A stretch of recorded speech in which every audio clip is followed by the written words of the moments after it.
আসসালামু আলাইকুম। আশা করি সকলেই ভালো আছেন। আজকে আমি মহা খুশি। আলহামদুলিল্লাহ, আলহামদুলিল্লাহ, আলহামদুলিল্লাহ। আজকে আমার গরু আছিল একটা, এই গরুটার আজকে বাচ্চা দিয়েছি। বাচ্চারা অবশ্যই বহন, মানে অনেক এলাকায় কেমন বলে জানি না, কিন্তু আমরা এলাকায় বহন বাছুর বলে।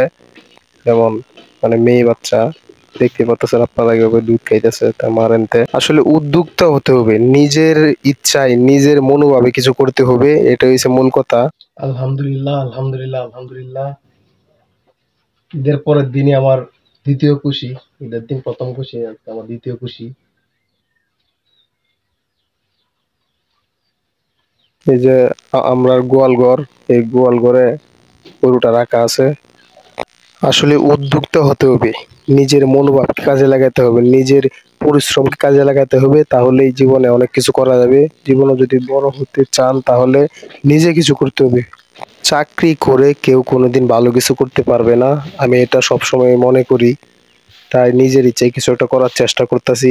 আপনাদের দোয়া আর ভালোবাসা যদি পাই, অবশ্য ভালো কিছু হবে। এই যে আমার যে একটা গরু ছিল কালো রঙের, সেটা এই যে আজকে একটা বহন বাছুর মানে জন্ম দিয়েছে, মানে মেয়ে বাছুর। এক এক এলাকায় এক এক নাম ডাকে, আমাদের এলাকায় বহন বাছুর বলে। এই যে আমার গোয়াল ঘরটা আসলে ছোট পরিসরে আর কি সাজানো। গ্রামের বাড়ি এরকমই হয়। আস্তে আস্তে যদি ভালো কিছু করতে পারি, আপনাদের দোয়া ও ভালোবাসায় আল্লাহ তাআলা অশেষ রহমত যদি আমার উপরে থাকে, অবশ্য আমি আরো বড় সড়ো করে একটা খামার ঘর দেওয়ার খুব ইচ্ছা আমার, গরুর একটা খামার দেওয়ার। বাকিটা আল্লাহ ভরসা। এই ঘরটা হচ্ছে আমার হাঁসের জন্য। চীনা হাঁস আছে, মুরগি আছে। হাঁস এখন ভিতরে একটাই আছে, কিন্তু আরো হাঁস আছে, চীনা হাঁস অনেকগুলা। কিছুদিন পর পরেই মানে বাচ্চা দেয়, ডিম দেয়, তারপর তার ডিম থেকে বাচ্চা ফুটায়। এভাবে আবার বিক্রি করে দিই, কারণ অনেক খাবার লাগে, চীনা হাঁসের খাবারটা একটু বেশি লাগে। এই যে গরিবের বাড়ি, আমাদের বাড়ি, এটা বন রাখা যে খের, এই খের রাখা যে জায়গাটা দেখতে পাচ্ছেন ঘরটা, সেটা ছিল ব্রয়লার মুরগির ফার্ম। এখন আপাতত বন্ধ আছে, কারণ শুধু লস হয়ে যায়। যে পরিমাণে ফিডের দাম, আবার এই ওষুধ, বাচ্চার দাম যেই পরিমাণ, সেই দামের সাথে বিক্রির সময় সেটা অ্যাডজাস্ট হয় না, সেজন্য করে লস হয়ে যায়। এই জন্য এই খামারটা আপাতত বন্ধ। এই যে আমার আর একটা কালো গরু আছে, এটা আল্লাহর রহমতে বাচ্চা দিবে, আপনারা দোয়া করেন।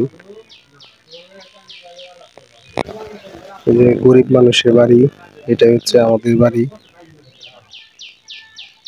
আল্লাহ তাআলার কাছে অশেষ রহমত, মানে অশেষ শুকরিয়া আল্লাহ তাআলার কাছে, আল্লাহ তাআলার অশেষ রহমতে আল্লাহ যেভাবে আমাকে এগিয়ে নিচ্ছে, আল্লাহ যদি এভাবে আমাকে আরেকটু আল্লাহ এগিয়ে নেয়, তাহলে আশা করি আরো ভালো কিছু করতে পারবো আল্লাহর রহমতে। সকলে আমার জন্য দোয়া করবেন। আমি যেন আমার এই জীবনে অনেক একটা আশা আছে, বড় সড়ো একটা খামার দেওয়ার গরুর, যদি সেটা বাস্তবায়ন করতে পারি। সকলের কাছে মানে দোয়া চাই, সবাই একটু মন থেকে আমার জন্য দোয়া করবেন। আসসালামু আলাইকুম।